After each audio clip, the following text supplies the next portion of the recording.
Today we stand under the banner of We Are One. But this is nothing new. For we say many times, we are one nation, under God, indivisible. And if we keep that mantra lifted up, this can be the start and a continuation of trying to get us where that we really have the benefits, not just for the current workers, but for the retired workers, the widows, those who have gone before us. Collective bargaining is an important, fundamental First Amendment right. It's part of the system of checks and balances designed to prevent the exploitation of workers by employers. The pioneers of the labor movement sacrificed their lives to obtain decent working conditions and a living wage. Even if you don't belong to a union, you enjoy the rights won by the labor movement. Do we want to go back to the latter part of the 19th century where most Americans worked 6 days a week, 10 to 12 hours a day, in conditions that endangered their health and lives, such as the Triangle Shirt Factory? The labor movement virtually created a significant middle class in this country. That's all of us standing here together, folks.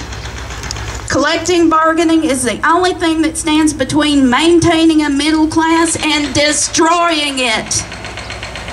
Every developed country that has a thriving economy has a strong middle class that is protected by organized labor in some form. Collective bargaining rights are what distinguish those economies from that of third world countries. But laws are only as good as the vigilance that enforces them. 10 years ago, in Hamlet, North Carolina, 25 workers died and 54 were injured in a chicken processing plant fire. The exit doors were padlocked from the outside. In 11 years of operation, there had never been a safety inspection. And just this past December in Bangladesh, a fire similar to the Triangle killed 27 and injured 100 workers at a factory that made clothing for Gap. They were locked in the 9th floor, and many jumped. The factory had been cited repeatedly. And then, of course, there's Massey Coal's Big Branch mine, where 29 miners died 1 year ago tomorrow. Multiple violations have come to light and a blatant disregard for worker safety on the part of the company. So yes, the union is critically important to ensure worker safety. I'm proud to be a part of this heritage, and I'm proud to support you today. Thank you. When I graduated from high school in 1967, I lived in a working class neighborhood of single family homes that had one breadwinner. When I graduated from high school, the decisions we had to make were rather simple.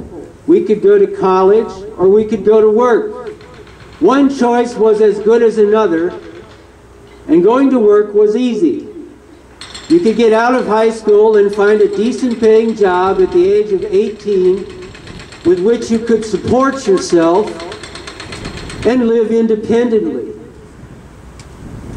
Those days are gone. And one of the questions we need to ask ourselves is, where did they go, why did they go, and how do we get them back? Because if we don't get them back, we're going to have children, like the ones I deal with now, who are leaving school without an idea what they are going to do, or whether they can get a job, or whether they can afford higher education. That needs to change, because those are our children, this is our country, and we need to be the ones who make the decisions When we here. take our people who are entrusted to teach our children to help bring about a better country for all, and we don't pay them, we don't respect them. So brother said there's no bargaining rights for the teachers here in Virginia. I think that's wrong. That's real wrong, brothers and sisters. They need, you know what their biggest complaint was? My brother's biggest complaint was the fact of class size. It wasn't money, he didn't make none. But it was class size. He said, when you get 40 kids in the class, you're not teaching anymore, you're babysitting. And that's where we're headed.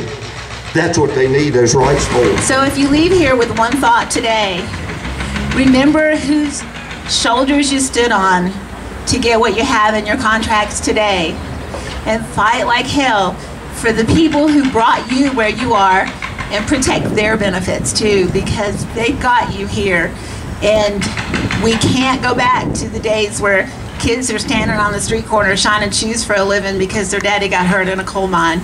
Thank you so very much for being here, and for Valerie and Mary, who came to pick me up early and promised to get me to my bus to Roanoke on time today.